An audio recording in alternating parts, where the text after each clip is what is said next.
আসসালামু আলাইকুম এভরিওয়ান। আজকে অনেক সাহস নিয়ে আমি একটা ঘটনা আপনাদের সাথে শেয়ার করতে চাই।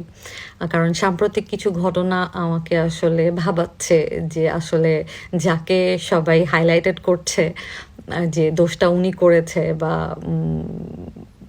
আসলেই কি মানে আমি ওনাকে যতটুকু চিনি ব্যক্তিগতভাবে যতটুকু আমি শুনেছি আমার বিভিন্ন কোয়ার্টিস্ট মেল কোয়ার্টিস্টদের মাধ্যমে আম, সে এই টাইপের কাজ করার মানুষ না। হ্যাঁ, হয়তো তার আশেপাশে তার বন্ধু বান্ধব এরকম কিছুতে যুক্ত থাকতে পারেন, কিন্তু তিনি যে এরকম না সেটা আমি খুব ভালো করে জানি।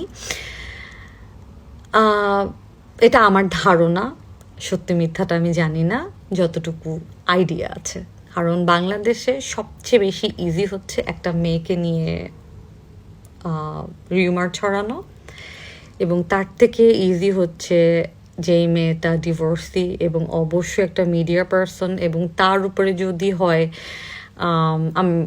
ভিকটিম, মানে ভিকটিম বলতে আসলে বাংলাদেশ তো আসলে এরকম একটা জায়গা, ধরেন মানে রেপ হইলেও তো জিজ্ঞেস করে যে মেয়েটা কি ড্রেস পরা ছিল, বা কোনো ছেলে যদি কোনো মেয়েকে প্রপোজ করে তখন গিয়ে মা অথবা বোনরা গিয়ে বলে যে নিশ্চয়ই মেয়েটা প্রভোক করছিল। মানে মেয়েটা দেখতে যতই সুন্দরী হোক না কেন, মেয়েটা দেখতে যতই প্রেজেন্টেবল হোক না কেন, মেয়েটা যদি ওই ছেলের থেকে মানে সব দিক দিয়ে যদি মেয়েটা অনেক, ওর স্ট্যান্ডার্ড তার একটু হাই হইলেও তারপরেও মানে ওই ছেলেকে মানে মেয়েটা তাবিজ করছে অথবা নাইলে মানে প্রভোক করছে, ছেলেটা একদম ইনোসেন্ট। এটা হচ্ছে বাংলাদেশের কালচার।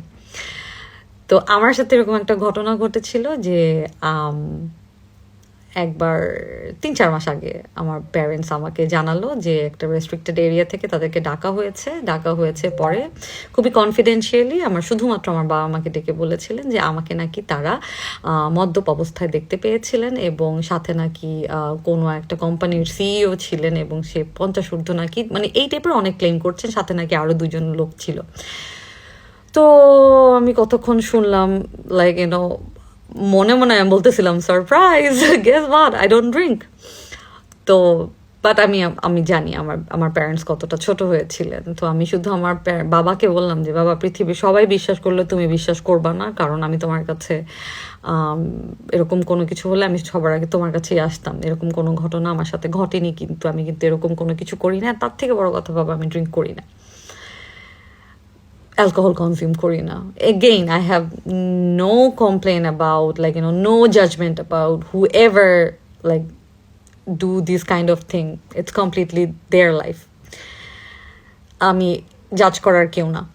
যাই হোক, তো তারপরে যখন আমার বাবা এটা শোনার পরে চ্যালেঞ্জ করলেন, এবং চ্যালেঞ্জ করার পরে ওনারা আসলে কোনো প্রুফ দেখাতে পারেনি। ওনারা আমাদেরকে জানিয়েছেন যে এটা একটা মিসআন্ডারস্ট্যান্ডিং হয়ে গেছে। তারা ভেবেছিল এটা প্রভা, কিন্তু আসলে ওই মেয়েটা একটা মিডিয়া পার্সন হওয়াতে ওনারা ভেবেছিল যে এটা প্রভা।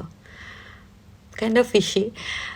যাই হোক, বাট এটাতে আমি আসলে অনেকভাবে আমি আসলে হিউমিলিয়েটেড হয়েছি, বা আমি সোশ্যাল মিডিয়াতেও দেখতে পেয়েছি। জানি না এটা কেন উনি বলেছেন কনফিডেন্সিয়াল, বা কিভাবে অন্য মানুষরাও এরকম একটা ঘটনা পেলো যেটার আসলে কোনো ভিত্তি নাই, যেটার আসলে হয় না যে একটা ছোট্ট ঘটনাও আসলে এক্সাজারেট করছে, এরকম কোনো ঘটনা ঘটেই নেই। সো আমি জানি না কেমন করে কি হয়েছে। মে আল্লাহ ব্লেস দেম অল। বাট আমি আমি আসলে হচ্ছে কি, আমার সাথে কেউ কোনো অন্যায় করলে আমি না মানে কষ্ট পাই, কিন্তু আমি রিভেঞ্জফুল না।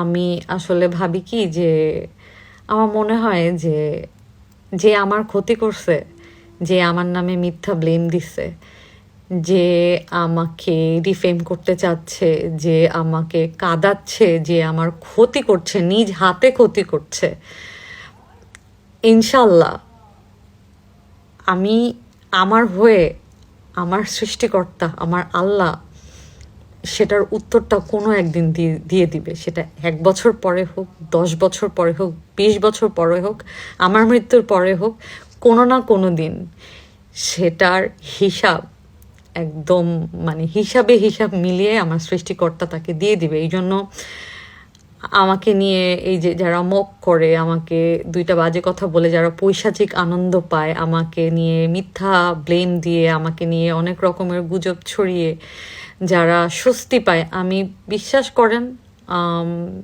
আম- আমি চাই আসলে আল্লাহ সবার হেদায়েত দেখ।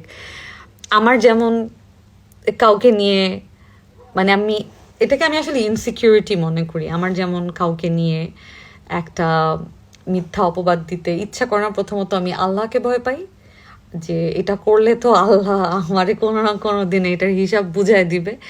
আর দ্বিতীয়ত হচ্ছে, আমি আমি এটাও বিশ্বাস করি যে সৃষ্টিকর্তা আমার সাথে কেউ অন্যায় করলে, তার যদি মনে হয় এটা আমার সাথে অন্যায় হয়েছে, সেটার হিসাবটা, সেটার উত্তরটা আল্লাহ তাআলা দিয়ে দিবে। সবার হেদায়েত হোক।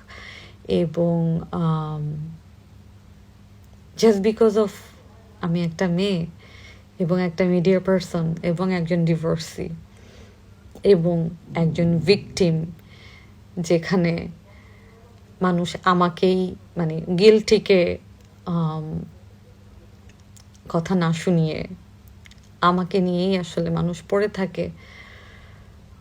I believe you all are better Muslim than me. May Allah bless you all. Thank you so much.